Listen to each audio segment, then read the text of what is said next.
Taste the Daily. Cuddalore மாவட்டம் நெல்லிக்குப்பம் பகுதியில் சாலை வசதி செய்து தரக்கோரி நகராட்சி அலுவலகம் முன்பு பொதுமக்கள் போராட்டத்தில் ஈடுபட்டனர். நெல்லிக்குப்பம் நகராட்சிக்கு உட்பட்ட சோழவள்ளி 5வது வார்டு பகுதியில் சாலை பணிகள் தொடங்கி நிறைவு பெறாமல் பல மாதங்களாக கிடப்பில் இருப்பதாக பொதுமக்கள் குற்றம் சாட்டியுள்ளனர். இது தொடர்பாக நெல்லிக்குப்பம் நகராட்சி அலுவலகத்தில் மனு கொடுத்த பொதுமக்கள் நகராட்சி அலுவலகம் முன்பு போராட்டத்தில் ஈடுபட்டனர். தஞ்சை மாவட்டம் கும்பகோணம் பகுதியில் தீவனப்புல் சாகுபடி மழையினால் கடுமையாக பாதிக்கப்பட்டிருப்பதாக விவசாயிகள் குற்றம் சாட்டியுள்ளனர்.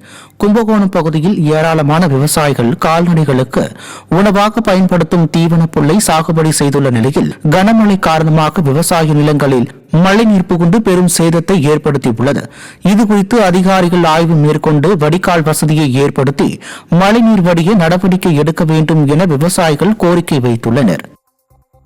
கிருஷ்ணகிரி மாவட்டம் ஊத்தங்கரை அடுத்த வீரியம்பட்டி பகுதியில் சாலையோர பள்ளத்தில் தனியார் பேருந்து கவிழ்ந்து விபத்துக்குள்ளானதில் 40க்கும் மேற்பட்டோர் காயமடைந்தனர்.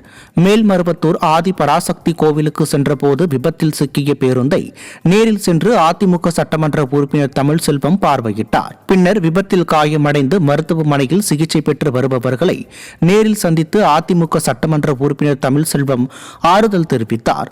மேலும் காயமடைந்தவர்கள் அனைவரும் தர்மபுரியை சேர்ந்தவர்கள் என்பதால் தர்மபுரி அரசு மருத்துவக் கல்லூரி மருத்துவமனைக்கு சென்று சிகிச்சை பெற விரும்பியதால் அவர்களுக்கு ஆம்புலன்ஸ் உள்ளிட்ட வசதிகளை செய்து கொடுத்து தமிழ்செல்வம் அனுப்பி வைத்தார்.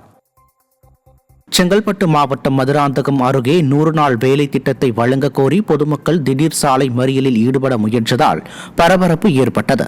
மதுராந்தகம் அடுத்த தாதன்குப்பம், வயலூர், ஒழுப்பாக்கம் ஆகிய கிராமங்களை உள்ளடக்கிய பாக்கம் ஊராட்சியில் கடந்த 3 மாதங்களாக கிராம மக்களுக்கு 100 நாள் வேலை வழங்கப்படவில்லை எனவும் இது தொடர்பாக அதிகாரிகளிடம் முறையிட்டும் கண்டுகொள்ளவில்லை என மக்கள் குற்றம் சாட்டுகின்றனர். திறனற்ற ஸ்டாலின் ஆட்சியில் 100 நாள் வேலை கூட முறையாக வழங்கப்படவில்லை என மக்கள் வேதனை தெரிவிக்கின்றனர். மகாத்மா காந்தி ஊரக வேலைவாய்ப்பு திட்டத்தில் மக்களுக்கு 100 நாள் வேலை கேட்டு ஏற்கனவே 16ஆம் தேதி காத்திருப்பு போராட்டம் பிடிஓ ஆபீஸ் நடந்தது. பிடிஓ அவர்கள் எழுத்து மூலியமாக எழுதி கொடுத்திருக்காங்க, வேலைக்கிழமை வேலை கொடுக்கணும்னு. ஆனா இதுவரைக்கும் வேலை கொடுக்கல. 27ஆம் தேதி வேலை கொடுக்கல, இதுவரைக்கும் வேலை கொடுக்கல.